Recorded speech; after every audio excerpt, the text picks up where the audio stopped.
maybe we could start, I think, by just allowing you to tell your story. So you can start wherever you'd like. And Thank you. Exactly as you mentioned, in the after Soviet Union collapsed, they were stopped helping North Korean regime, and North Korean regime is like run by central government economy. So they decide how much rice you can eat that day per person based on their class.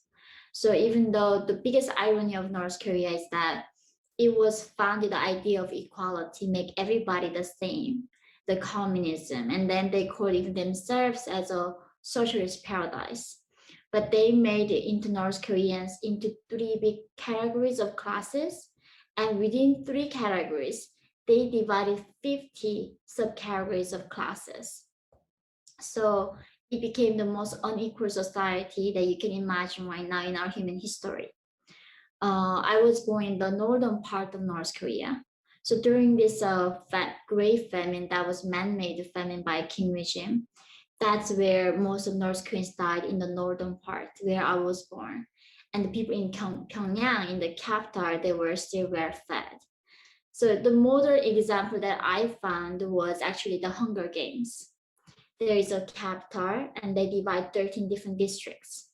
They make everybody else outside the capital on verge of surviving. So people do not think about what is the meaning of life, what is freedom. All they have to think about is next meal. Like, can I find food to feed my child?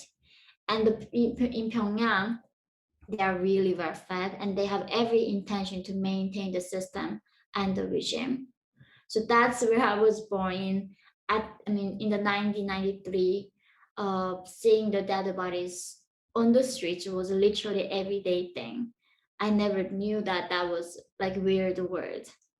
And that's what got me the first when I came out. People were saying, like, why there's no revolution in North Korea. And first of all, we don't even know the vocabulary revolution in North Korea. It's a country where they don't teach us about the word love.